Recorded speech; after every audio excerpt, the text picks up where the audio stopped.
te naan maanaam di jaay mooy seen bàjjon yu góor yi rek du ñu am melokaanu góor jigéen maanaam di jaay ñu bëgg valeur ñu bëgg réew mi naan xool rek Jamra tax na xale yu bari léegi xam nañ góor jigéen. Jamra fu mu toll di wax drapeau góor jigéen LGBT LGB nangam xale yëpp xam nañ ko. à cause de Jamra xale yu xamul woon góor jigéen sax xam nañu góor jigéen ba ci faux oustaz bu vayu boobu la le fugitif. Kalla Sey Ahmed Cissé.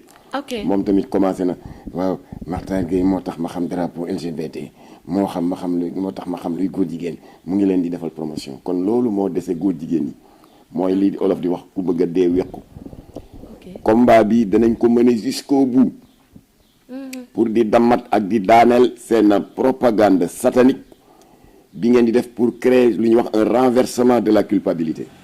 ok da ngeen nekk ci musiba ba noppi nag bëgg a renverser yëf yi ne ñi xeex góor jigéen ñooy jàppale góor jigéen yéen yéen ñu baax ñi juum ngeen de. d'accord kon nag li ñuy laay biir parents yi ñaar la. benn bi mandarga yu kuréelu góor jigéen yi ndax xale yi mën koy moytu. ñaareel ba groupe WhatsApp yi ñu créé dinaa joxe turu groupe yi. groupe WhatsApp yoo xamante ne ñoom dañ koo créé parce que musiba balaa nga koy mën a moytu nga xam ko. exactement. par exemple ñëpp fi fekkee jamono feebar bu metti bi corona bi. au mois de mars 2020. waaw lan la way kër docteur doon def matin midi et soir télé yi rajo yi journaux yi. ñu ngi sensibiliser. exactement. di xamal nit ñi lan mooy virusu corona. naka la mel. ak nan lañ koy moytoo. voilà ak biologiquement lan lay dund deret lay naan wala lan lay dundee ci doomu aadama yi ba pare nag wax la noo koy moytoo. exactement naan na ngeen fexe dégg nga boo leen di doxi seen soxla da ngeen moytu accolade yi wàññi leen tamit poignée de main yi.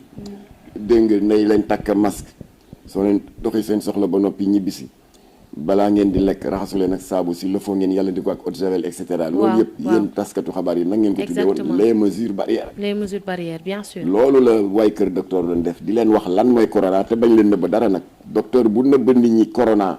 naa fekk nga tu es un complice du virus ci waxin.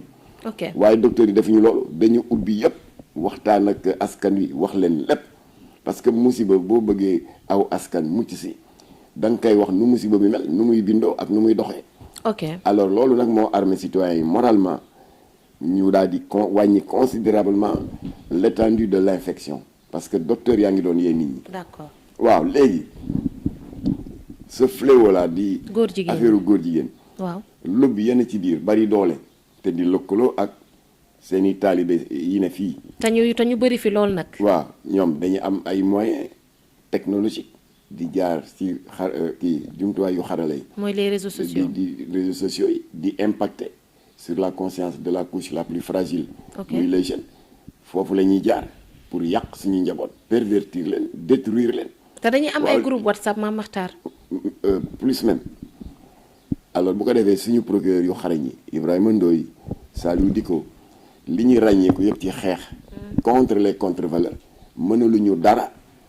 les sites internet yi nekk en l'étranger di utiliser des moyens électroniques très sophistiqués di jàllale fii seeni message muy impacter suñu doom mënul nañu dara bien que am nañu volonté bi waa kon lan moo fi sës pour aar xale yi yee leen maanaam li Jamra di def ak yeneen kuréel yu mel ni Jamra naan leen xool leen drapeau LGBT nu mel na ngeen ko xàmme ndax yana am pagaille dans les sites internet si seeni portail d'accueil yi waaw expression ak vocabulaire LGBT na ngeen ko ràññee lu demee ni sexe neutre intersexe liberté d'orientation sexuelle loolu yëpp foo leen ko gis tëj leen ko c'est un site internet LGBT góor jigéen.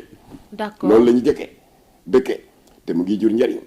ok je ne me lasserai pas de citer un exemple à cet égard le lycée Ababacar Sy de Tivaouane particulièrement élèves bu seconde ak terminale daf fi amoon daaw xaw ma daaw jéeg.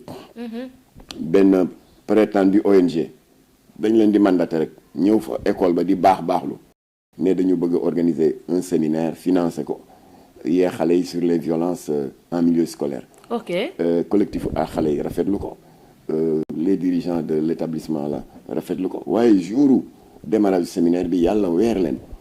banderole ba ñu jël ak doon ko accroché thème bi moo tey xelu xale yi dañu ne tous debout contre la violence particularisée une certaine catégorie de citoyens. wala lan organisateurs yi waxuñu xale yi lu leer. il y a eu un débat houleux entre élèves ak organisateurs dënnuy tàng. xale yi sotti essence taal ko comme que plein air bi lañ doon defee séminaire bi ñu dajji bâche bi ba pare nag improviser benn marche dem seeti sëñ Babacar Sy Mansour. jóge fa dem seeti IA bi jóge fa au maire de Tivaouane. kilifa yooyu bañ leen seeti da nga def ne dañ leen ne war leen ko def ànd nañu ci parce que les gosses se sont révoltés. Exactement. Contre une tentative malsaine et sournoise d'embrigadement dans l'idéologie LGBT xale yi lan moo leen yee expression góor jigéen yi nekk ci site yi sexe neutre intersexe liberté d'orientation sexuelle loolu moo leen armé moralement. comme pour docteur yi ni ñu def ci corona bi. ba xale yi fippu rejeté ko. kon yéen doo bajj te nii ngeen def ba yàq dëkk yu bari yéen a yàq Gabon parce que amoon na ay ONG yu mel ni ñun ak ñeneen yu mel ni di def ce travail de sensibilisation ñu mel ni yéen te nekk Gabon gàllankoor leen. D'accord. Léegi xal 2020 Assemblée nationale du Gabon mujj na voter la loi légalisant mariage góor jigéen. D'accord. Comme que 2 chambres la ñu am le 30 le Sénat a pris le relais. Ok. Ba entériné nañ ko. sës rek ci Sénégal. Waaw. Muy Cap-Vert Guinée-Bissau yéen bàjjunu góor yi yéen a ko yàq. parce que yéen a doon bañ ku yee xale yi ndi docteur yi daan yeewee nit ñi ci corona bi. waaw ngeen ne nag Jamra gi wax affaire drapeau góor yi. D'accord. Dana continuer. parce que il faut tamit ngeen di wax ak ñi nga xamante ne ñoom ñooy xale yi wax leen carrément lii mooy problème bi nii lañ koy moytoo. pour que ñoom it ñu xam exactement ce qui se passe léegi dafa am ñoo xamante ne beneen nag mu gën a dagg seen xol. turu groupe WhatsApp yi dinaa ko wax groupe WhatsApp. waaw ñëwati groupe WhatsApp yi danaa ko wax. xam nga muy yow Adjara. muy man muy sa technique muy keneen. ñun ñëpp. de différentes façons on est membre de groupe WhatsApp. ay groupe WhatsApp bien sûr. Voilà léeg-léeg am na groupe WhatsApp yoo xam ne c'est familial ñu créé ko pour ñu gën a xam seen i maam. waaw ak famille bi gën a xamante. Administrateur itam mën nañ la woo ne la Adjara nga ne mu ne dañu créé groupe WhatsApp sur la culture wala groupe WhatsApp sur l'environnement wala groupe WhatsApp dégg nga si jàlloore si Amadou Bamba Seydi Hadji Malick Sy et cetera. bu la intéressé nga ne ko d'accord administrateur bi bind la noonu lay demee. ajouté la. bu la ajouté léegi yow boo duggee ci sa page WhatsApp di défilé contact yi ak yooyu nga daal di gis turu groupe bi nga daal di dugg. waaw góor jigéen ñi duñu tàggoo. dañuy ñëw rek dugal dañuy fexe ba xemmem benn xale topp ko te xale boobu mën na nekk suñu doom mën na nekk seen doom xëy bés lijjanti par curiosité mu daal di cliquer xool buy dugg rek administrateur bi signalé ko à ce qu'ils appellent un parrain bi moo koy intercepté. boo xasee ba dugg. voilà. bu ko de caritatif. waaw boo xam ne dimbalante solidarité ak entraide moo ko tax a jóg ndax dëkk bi dafa metti la précarité le chômage bolante naan am ngeen fi possibilité bénéficier de bourse. waaw am ngeen possibilité bénéficier de visa bu fekkee da ngeen bëgg a continuer seen jàng à l'étranger ñi nga xam ne jàng nañu ba jeexal am ngeen possibilité. moniteur bi woo la ci privé jot la téléphone. D'accord. Gërëm la vraiment sa participation ci groupe bi c'est extraordinaire gis nañ texte yi ngay def français bu mucc ayib et cetera. dans la précarité nekk ci ay familles yu pauvres finalement dañu mujjee seq ak waa ji ci wàllu góor jigéen. loolu jaadu na parents yi xam ko kon nag bu tudd green di gay dating. green immédiatement na nga xam ne dañ ci dugal sa doom sans son consentement. ndax sa confrère Papa Ndiaye.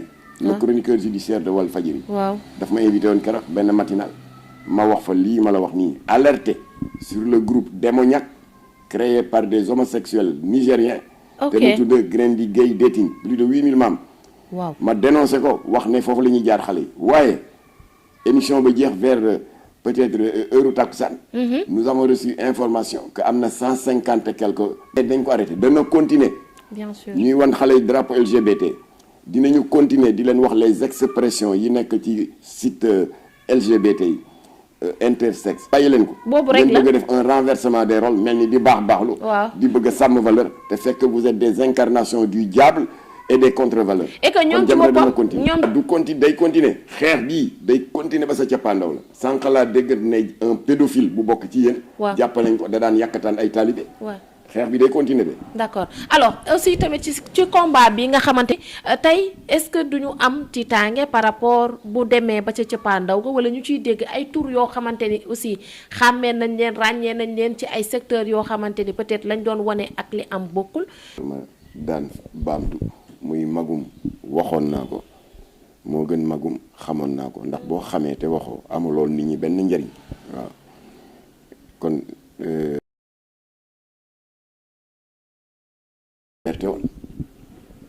Depuis le 13 novembre 2019. waaw.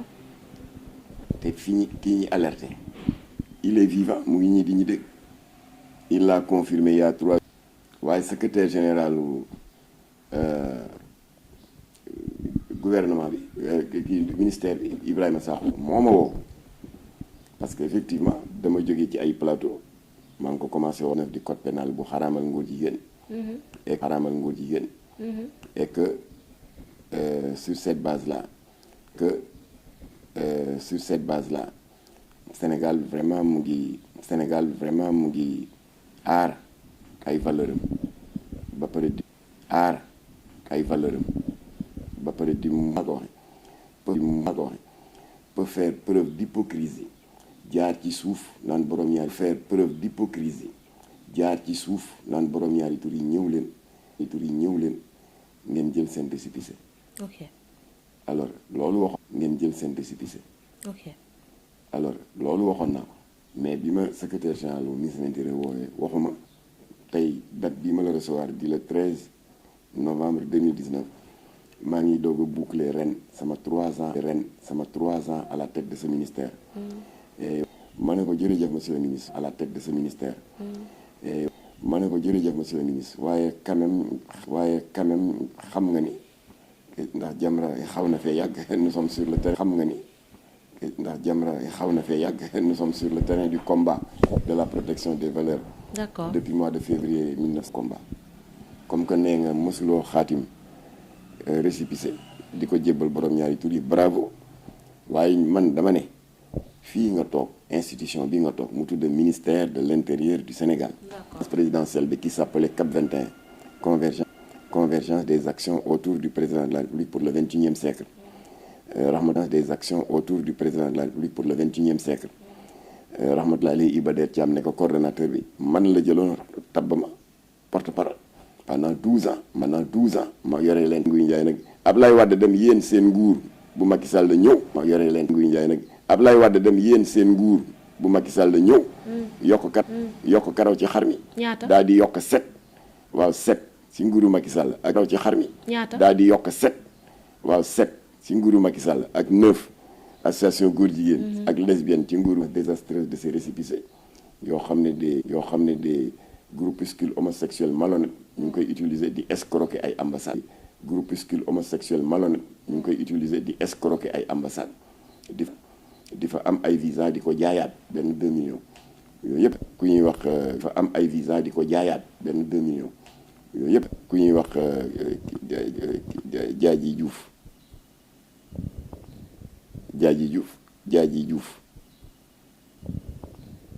Jaaji Diouf est à la tête de cette structure qui compte pas moins de 650 membres du territoire noonu laa ko toppee ba ci góor jigéen yu jigéen ñi ñu leen wax lesbienne te as ndaw su ñuy wax Ndeye Kébé jiite woon ko. d'accord mais ana ñooñu ñu ngi fi. am na ñu daw dem exil yéen ministère de l'Intérieur mu di statut règlement intérieur. waaw procès verbal statut règlement intérieur. waaw procès verbal d'assemblée générale constitutive. c'est vrai dañu créé suñu association pour jàppale veuves yi c'est la générale constitutive. c'est vrai dañu créé suñu association pour jàppale veuves yi c'est faux. dañuy jàppale association yi pour les personnes toisées c'est faux. alors yooyu lañ. dañuy jàppale association yi pour les personnes toisées c'est faux. alors yooyu lañ leen naxee yéen état. d'accord nax bi ci ëpp nag organisation mondiale de la santé état. d'accord nax bi ci ëpp nag organisation mondiale de la santé ñu bind lettre Sénégal Ablaye jot lettre bi wooñu wan ñu ko ñu bind lettre Sénégal Ablaye jot lettre bi wooñu wan ñu ko liir ko kontaan alors nee na aussi bien li ko kontaan.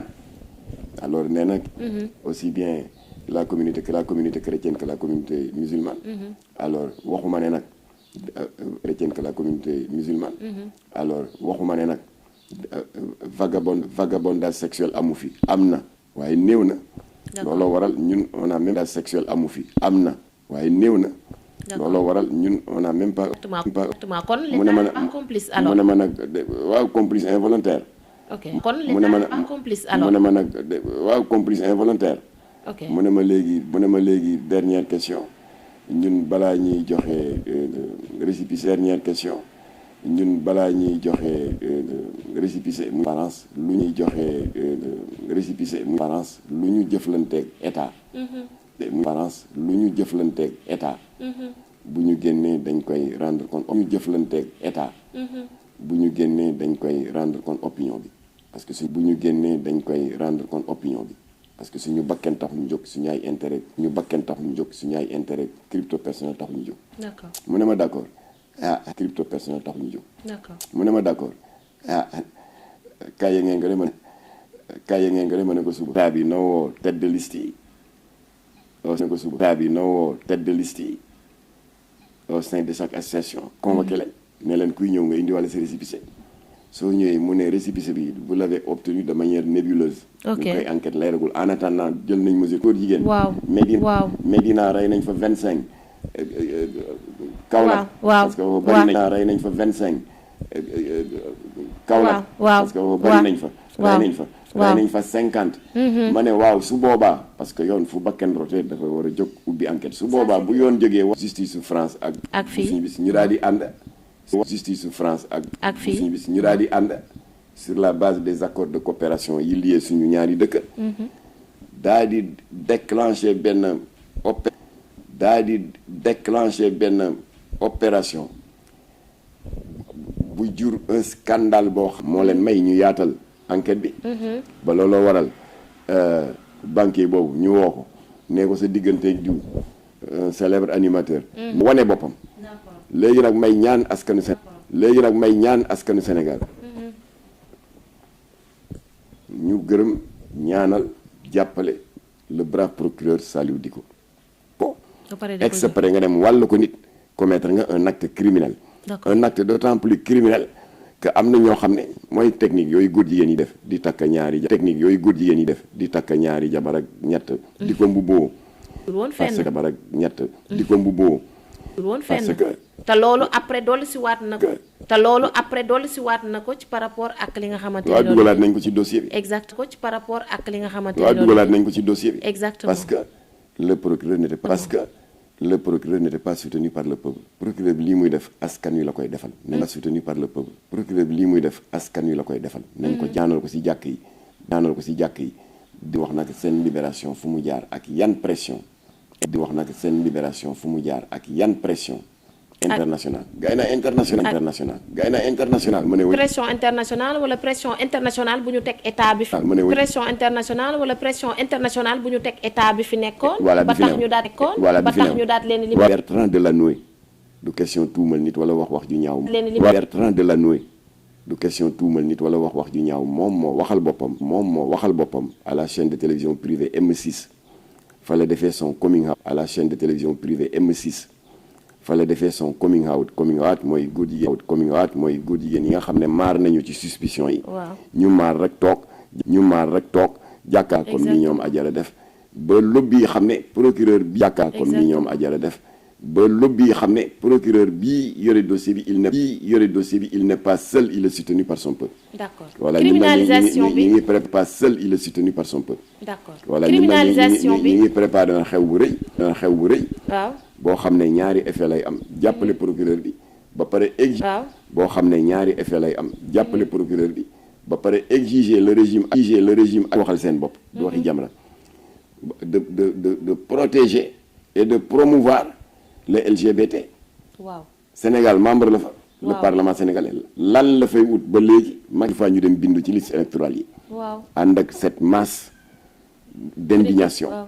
song régime bi fi ne woon daaneel ko foqati 130 sièges sur 160 bu ñuy yokk sur 160 bu ñu yokkee daan yi criminaliser ko góor jigéen bu fi nar a def sa njombe yokkee daan yi criminaliser ko góor jigéen bu fi nar a def sa njombe comme nañu defoon ca grande mosquée de Dakar dans la nuit du 22 au 23 grande mosquée de Dakar dans la nuit du 22 au 23 novembre 2020 novembre 2020 à 3 heures du matin gardien di génn di yuuxu solol à 3 heures du matin gardien di génn di yuuxu solol des pieds aux épaules ba mu fees des pieds aux épaules ba mu fees del ñu sotti essence taal ko une mort atroce loolu del ñu sotti essence taal ko une mort atroce loolu bëgguñu mu am fii waaw moo tax nag bëgguñu mu am fii waaw moo tax nag na état jël les devants yokk daan yi te ba na état jël les devants yokk daan yi te ba criminalisation yi ñu yéexee ko parce que c'est délicat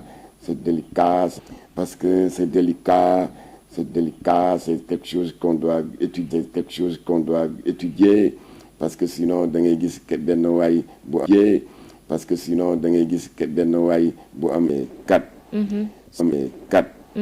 soxna Ami Ndiaye ñibbi déposé na muy 5 soxna Ami Ndiaye ñibbi déposé na muy 5 l'honorable député Abdou Mbacké Bara Dolly déposé na waaye yëpp benn bi la c'est le même texte déposé na waaye yëpp benn bi la c'est le même texte la même mouture c'est la même mouture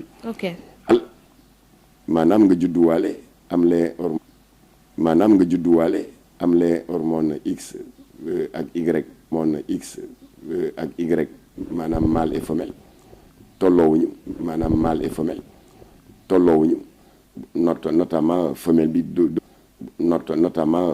dominé ba mu voilà kon soxna dominé ba mu voilà kon soxna Adjara ñu ngi lay gërëm di la sant ñu ngi lay jaajëfal Adjara ñu ngi lay gërëm di la sant ñu ngi lay jaajëfal ndax lii ngay def ci jaamu yàlla la bokk